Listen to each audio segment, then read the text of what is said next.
मध्य प्रदेश में नक्सल विरोधी अभियान को लेकर एक बड़ी और ऐतिहासिक सफलता मिली है, जहां बालाघाट जिले में केबी डिवीजन के एक साथ 10 सक्रिय नक्सलियों ने मुख्यमंत्री डॉक्टर मोहन यादव के समक्ष हथियार डालकर आत्मसमर्पण कर दिया। इनमें 77 लाख रुपए का इनामी हार्डकोर नक्सली कबीर भी शामिल है। ये मध्य प्रदेश के नक्सल इतिहास में पहली बार है जब एक साथ इतनी बड़ी संख्या में नक्सलियों ने सरेंडर किया है। देखिए खास रिपोर्ट। बालाघाट में नक्सल इतिहास का सबसे बड़ा सरेंडर। 10 नक्सलियों ने सीएम मोहन के सामने डाले हथियार। 77 लाख का इनामी हार्डकोर नक्सली कबीर भी शामिल। मुख्यमंत्री की मौजूदगी में हुआ आत्मसमर्पण। एमपी सरकार की आत्मसमर्पण नीति का असर। मध्य प्रदेश के बालाघाट जिले में नक्सल उन्मूलन की दिशा में एक ऐतिहासिक कदम देखने को मिला। मुख्यमंत्री डॉक्टर मोहन यादव की मौजूदगी में कान्हा फोरम देव केबी डिवीजन के कुल 10 नक्सलियों ने एक साथ आत्मसमर्पण किया।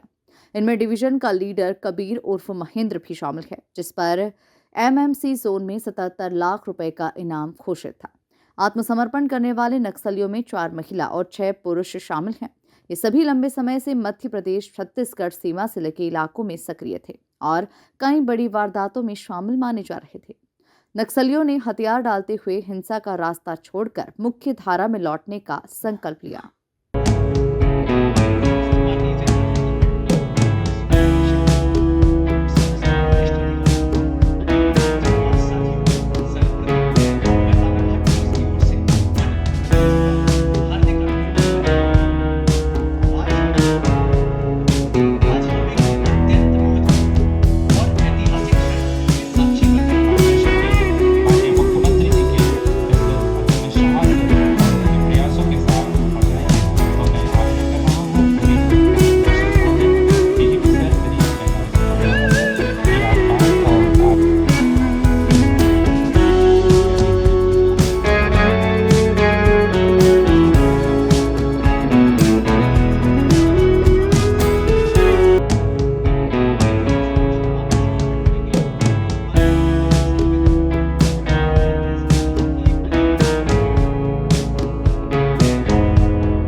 मुख्यमंत्री डॉक्टर मोहन यादव ने इस मौके पर सरेंडर करने वाले नक्सलियों से संवाद किया और उन्हें प्रदेश सरकार की पुनर्वास नीति के तहत हर संभव सहायता देने का भरोसा दिलाया। उन्होंने इसे नक्सल विरोधी लड़ाई में एक निर्णायक मोड़ बताया। इस दौरान सीएम मोहन यादव ने कहा कि इसके लिए मध्य प्रदेश पुलिस को सम्मान मिलना चाहिए। पीएम मोदी और अमित शाह के नेतृत्व में लाल सलाम को आखिरी सलाम हो रहा है। जिस बात के लिए मध्य प्रदेश पुलिस को सम्मान मिलना चाहिए, आज के दिन वो भगवान सूर्यनारायण भी थोड़ी ज्यादा ही आभा दे रहे हैं। हमारे लिए ये शौर्य पराक्रम का दिवस है। जोरदार अभिनंदन हमारे सभी जवानों के लिए यशस्वी प्रधानमंत्री श्रीमान नरेंद्र मोदी जी और गृह मंत्री जी का भी जोरदार अभिनंदन करें, जिनके नेतृत्व में लाल सलाम को आखिरी सलाम का लगातार चलता बढ़ता अभियान और मुख्य धारा के साथ जुड़ने के लिए ये सामूहिक आत्मसमर्पण मध्य प्रदेश सरकार की नक्सल आत्मसमर्पण नीति से प्रभावित होकर हुआ। सरकार ने मार्च 2026 तक प्रदेश में नक्सलवाद के खात्मे की समय सीमा तय की है। इसी के तहत जंगलों में सुरक्षा बलों का दबाव लगातार बढ़ाया गया। बढ़ती कार्रवाई और पुनर्वास नीति के भरोसे के कारण नक्सलियों ने सशस्त्र संघर्ष छोड़कर बातचीत के जरिए आत्मसमर्पण का रास्ता चुना। मोहन ने कहा, पहले सुनीता ने आत्मसमर्पण किया और आज 10 सदस्यीय लोगों ने आत्मसमर्पण किया है। सरकार इनका पुनर्वास करेगी और शासन की योजनाओं का लाभ भी मिलेगा। पुनर्वास के लिए जो कर सकेंगे वो सब करेंगे, जो बचे हैं वो भी अपने हथियार त्याग दें। मैं मान के चलता हूं, यशस्वी प्रधानमंत्री और गृह मंत्री ने जो मार्च 2026 और अब तो जनवरी 2026 तक की टाइम लिमिट दी है, हमारी पुलिस ने वो काम करके दिखाया जिसमें वाकई वो अभिनंदन की हकदार है। जोरदार अभिनंदन हमारे तीनों तरह के पुलिस फोर्स के लिए। भारत सरकार के समर्थन के साथ छत्तीसगढ़ में रोज ये ऐसे दृश्य आम हैं। हमारे लिए ये नई बात। पहले एक महिला नक्सली सुनीता ने हमारे बीच आकर के इस शांति के पथ पे कदम बढ़ाया था। जोरदार अभिनंदन करें पुलिस के तब के वातावरण के लिए। बालाघाट पुलिस शहीद टास्क फोर्स और पूरा नक्सल विरोधी अभियान की सफलता का बहुत बड़ा दिन है। मेरी अपनी ओर से यशस्वी प्रधानमंत्री श्रीमान नरेंद्र मोदी जी, माननीय गृह मंत्री जी के उस आह्वान के लिए आज हमारी पुलिस ने बड़ा काम किया है, जिनमें डेडलाइन दी कि 2026 जनवरी तक हर हालत में या तो नक्सलवादी सरेंडर करे या उनको हम मैदान से समाप्त करेंगे। उसी अभियान में बीते दिनों 1 नवंबर को एक बड़ी नक्सल नेता सुनीता ने, जिस पर 17.5 लाख का इनाम था, सरेंडर किया था और मध्य प्रदेश के इतिहास का ये सबसे बड़ा सरेंडर आज हमारा यहाँ 10 अलग अलग सदस्यों द्वारा किया गया। इसमें सुरेंद्र कबीर, जिस पे 62 लाख का इनाम है, इसी के साथ राकेश ओडी, मनीष पिता समरथ, इस पे भी 62 लाख का इनाम मध्य प्रदेश, राजस्थान और महाराष्ट्र पुलिस द्वारा, तीनों राज्य की पुलिस जिनको ढूंढ रही थी।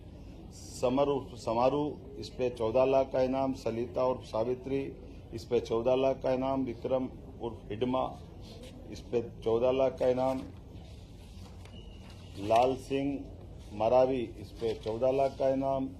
शिल्पा निप्पो, इस पे 14 लाख का इनाम। जरीना जोगी मुसाक, इस पे 14 लाख का इनाम। जयशीला उर्फ ललिता, 14 लाख का इनाम। नवीन नुप्पो, इस पे भी 14 लाख का। कुल जमा लगभग 2 करोड़ 36 लाख का इनाम इन विविध अलग अलग प्रकार के 10 नक्सलवादी दलम पे था। इन्होंने सबने पुलिस की योग्य कार्रवाई के कारण से अपने आप को सरेंडर किया है। मध्य प्रदेश सरकार सारे अभी भी बचे हुए जो कुछ, यद्यपि हमारे राज्य में बहुत थोड़े से बचे हैं, मैं आपके माध्यम से भी अपील करूंगा कि आइए हम सब पुनर्वास की नीति के माध्यम से उनके जीवन की भी गारंटी लेंगे, लेकिन ये समय सीमा भी है और यशस्वी प्रधानमंत्री श्रीमान नरेंद्र मोदी जी और गृह मंत्री जी का हमारा सबका संकल्प है कि हर हालत में हमारी धरती पर नक्सलवाद का हम खात्मा करके रहेंगे। तो मैं एक बार फिर आज इस बालाघाट के सारे पुलिस अधिकारियों को, सभी प्रकार के हमारे वरिष्ठ अधिकारियों को, पुलिस जवानों को, सरकार के माध्यम से हम सभी प्रकार के अभियान चलाने के लगातार सतत रूप से उसकी चिंता भी कर रहे हैं और कई कारणों से जनता की जन कल्याणकारी योजनाओं के लिए भी नीचे तक उतारते हुए। एक और खास बात, हमारे राज्य के अंदर आज भी जिन्होंने समर्पण किया है, ये हमारे दबाव के कारण हुआ है और इसमें से अधिकांश लोग हमारे गैर मध्य प्रदेश के हैं, लेकिन हमारे राज्य के अंदर हम किसी प्रकार की गतिविधि नहीं चलने देंगे, यह उसका परिणाम है। उम्मीद करते हैं अगर और भी कुछ बाहर के बच्चे होंगे तो उनसे मुक्त कराएंगे। हमारे 2 साल के चले हुए अभियानों में डिंडोरी मंडला तो पूर्णतः नक्सलवादी गतिविधि से मुक्त पाया गया। आज के बाद हमारा ये बालाघाट का भी करीब करीब पूरा हिस्सा और खास करके कान्हा, बांधवगढ़, ये जो हमारे टाइगर अभयारण्य है, इनके अंदर जो संभावना रहती थी वो भी शून्य हुई है। उम्मीद करेंगे कि और जल्दी अच्छे परिणाम आएंगे। एक बार फिर मेरी अपनी ओर से सभी अधिकारियों को बधाई। देखिए, हमारे राज्य के निकटवर्ती राज्यों के मुख्यमंत्री से तो मिलना ही है लगातार, लेकिन ये एक समेकित अभियान चल रहा है जो केवल मध्य प्रदेश का, छत्तीसगढ़ से नहीं है, महाराष्ट्र का भी है। आसपास के सारे राज्यों में जहां जहां नक्सलवादी समस्याएं हैं, माननीय प्रधानमंत्री, माननीय गृह मंत्री के नेतृत्व में समेकित रूप से हम हर जगह नक्सलवादियों के खिलाफ पूरी ताकत से भी लगे और जो मैदान में आता है और मैदान में लड़ना चाहता है उसका मैदान में खात्मा करते हैं और जो आके सरेंडर करता है उसकी जीवन की गारंटी लेके उसका पुनर्वास कराते हैं। ये हमारी पॉलिसी है, उसी पे हम चल रहे हैं। क्या अपील करना चाहते हैं जो बचे हुए नक्सली? अपील पहले दोहराई ना मैंने, फिर दोबारा दोहरा देता हूँ। जो हमारे साथ आकर के हथियार का समर्पण करना चाहता है तो उसकी जीवन की गारंटी हमारे द्वारा ली जा रही है। उसके जीवन के पुनर्वास को लेकर के सभी प्रकार के आजीविका के लिए जुड़े हुए जो जरूरत होगी वहां भी मदद करेंगे। मकान से लगा करके बाकी चीजों की चिंता करेंगे, इनाम भी देने वाले हैं और उसी के अलावा भी और कहीं कोई किसी प्रकार की कष्ट होगा उसमें भी हम खड़े हैं। लेकिन हथियार उठा करके जो संघर्ष की इच्छा रखते हैं उनसे हम दबने वाले नहीं, उनको ठिकाने लगाएंगे। सर, एक वनकर्मी की भी ये घटनाक्रम शनिवार को लांची क्षेत्र के छत्तीसगढ़ सीमा से लगे माहिर खुदरा में हुई पुलिस नक्सली मुठभेड़ के बाद सामने आया। इससे पहले 1 नवंबर को महिला नक्सली सुनीता ने भी मध्य प्रदेश की आत्मसमर्पण नीति से प्रभावित होकर सरेंडर किया था। कुल मिलाकर बालाघाट में एक साथ 10 नक्सलियों का सरेंडर न सिर्फ मध्य प्रदेश बल्कि पूरे देश के लिए एक बड़ी सफलता माना जा रहा है। Bureau report, MP news, Balaghat.